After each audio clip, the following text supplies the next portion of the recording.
বাংলাদেশের দক্ষিণ পশ্চিম অঞ্চলের এই ভরত রাজার দেউল সম্পর্কে আজকে থাকছে জানা অজানা কিছু তথ্য, আর সেই সাথে থাকছে ঠুকরা বাজারের একদমই স্পেশাল ঘুগনি। সবকিছু মিলিয়ে আজকে থাকছে ব্লগটা। সো হ্যালো এভরিওয়ান, আসসালামু আলাইকুম, দিস ইজ মিস সাবসিনানি and welcome to my new video. আজ আমি চলে এসেছি ভরত রাজার দেউল। এটি যশোর জেলা এবং কেশবপুর উপজেলার অন্তর্গত ভরত ভয়না গ্রামে বুড়িভদ্রা নদীর পশ্চিম তীরে অবস্থিত। দৌলতপুর থেকে 20 কিলোমিটার দক্ষিণ পূর্ব এবং কেশবপুর থেকে 18 কিলোমিটার দক্ষিণ পশ্চিমে। পার্শ্ববর্তী ভূমি থেকে 12.20 মিটার উঁচু এই প্রত্নতাত্ত্বিক ঢিবিতে সমভূমির মাঝে একটি অনুচ্চ পাহাড়ের মতো দেখায়। স্থানীয় জনসাধারণের মতে 1897-এর ভূমিকম্পের পূর্বে এই ঢিবি আরও উঁচু ছিল। সম্পূর্ণ মোচাকৃতি এই ঢিবির গোড়ার দিকের পরিধি প্রায় 250 মিটার। জানা যায় যে এই ঢিবি থেকে প্রচুর পরিমাণ ইট উঠিয়ে নিয়ে কাছেই একটি মন্দির নির্মাণ করা হয়েছিল। ঢিবির শীর্ষভাগের কাছাকাছি কয়েকটি অনিয়মিত উঁচু গর্ত ধ্বংস প্রক্রিয়ায় স্বাক্ষর বহন করে। 1992 সালে ভারতের প্রত্নতাত্ত্বিক জরিপ বিভাগ ঢিবি সংরক্ষণ করে। ঢিবির নিচে 5 শতকের প্রাচীন একটি বৌদ্ধ মন্দির আছে এবং এটি সম্ভবত হিয়েং সাং বর্ণিত সমতট এর 30টি সংগ্রামের একটি। অতীতে ঢিবিটি কয়েকবারই ক্ষতিগ্রস্ত হয়েছে। সম্প্রতি জমির মালিকরা চাষের জমি সম্প্রসারণের জন্য ঢিবির ঢাল থেকে উল্লেখযোগ্য অংশ কেটে সমতল করেছে। অনুমানকৃত প্রাচীন মন্দিরটি ভরত নামধারী এক পৌরাণিক রাজা কর্তৃক নির্মিত হয়েছিল বলে প্রচলিত আছে।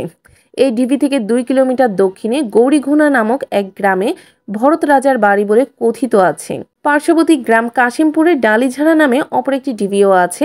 স্থানীয়দের মতে ওইখানেই ভরত রাজার বাসভূমি। বাংলাদেশ সরকারের প্রত্নতত্ত্ব অধিদপ্তর 1985 সালে প্রথম এই ঢিবি খনন করে। এক দশক পর 1995 থেকে 96 সালে পুনরায় এখানে খনন করা হয়। তখন থেকে 1996 থেকে 97 বাদে 2000 থেকে 2001 পর্যন্ত প্রতি মৌসুমে এখানে খনন কাজ অব্যাহত থাকে। অবশ্য খনন কাজ এখনো শেষ হয়নি। ধারণা করা হয় এটি প্রায় 1500 বছরেরও বেশি আগের এক ঐতিহাসিক পুরাকীর্তি। এই পুরাকীর্তিটা অনেকটা নওগাঁ পাহাড়পুর বৌদ্ধবিহারের মতো দেখতে। দর্শনীয় এই স্থানটি স্থানীয় জনগণের কাছে দীর্ঘদিন যাবৎ ভরতের দেউল বা ভরত রাজার দেউল নামে পরিচিত। বিশেষজ্ঞদের অনুসন্ধানে জানা যায় যে এই ঐতিহাসিক পুরাকীর্তিটি গুপ্ত যুগে নির্মিত। 1800 বছর আগে ভরত নামে তৎকালীন এক প্রভাবশালী রাজা আজকের এই ভদ্রা নদীর তীরবর্তী এলাকা ও সুন্দরবনের অনেকাংশ শাসন করতেন। কালের আবর্তনে তার স্মৃতি ধরে রাখার জন্য তিনি ভদ্রা নদীর তীরে ভরত ভয়না নামে এই স্থাপনাটি নির্মাণ করেন। আমরা যারা ভ্রমণ পেয়াসু মানুষ আছি তাদের কাছে কিন্তু এই জায়গাটা খুব দর্শনীয় একটা স্থান এবং এই জায়গাটায় আপনি খুব ভালো পিকচার তুলতে পারবেন, ভিডিওস নিতে পারবেন এবং এইরকম একটা প্লেসে আসলে আপনার মন কিন্তু অনেক বেশি ভালো হয়ে যাবে। আপনার জাস্ট ফিল হবে আপনি লাইক পাহাড়ে আসছেন, এরকম একটা ফিল হবে। আর পাহাড় পর্বত এগুলো আমার কাছে খুব ভালো লাগে। তার চাইতে বেশি ভালো লাগে আমার নদী, এবং নদীর কাছে আমি খুব বেশি যাই। যাই হোক, আজকে যখন পাহাড়ে চলে এসেছি তখন পাহাড়েই গল্প করব। আজকে না হয় নদীর গল্প বাদই দিলাম। আমার এই পাহাড়ের উপর থেকে ঘুরে বেড়াতে খুব ভালো লাগতেছিল, যদিও আমি উপর থেকে যখন নামছিলাম তখন কিন্তু আমি পড়েও গিয়েছিলাম। যাই হোক, সেটা আপনারা বেশ আগের একটা ভিডিওতে দেখেছেন। এই ভিডিওটা আপলোড দিতে আমার অনেক বেশি লেট হয়ে গেল, একটু বেশি টাইম নিয়ে ফেললাম কারণ আমি আসলে খুব ব্যস্ত ছিলাম। এর মধ্যে অনেক ভিডিও চলে গেছে, বাট এই ভিডিওটা পাবলিক করা হয়নি।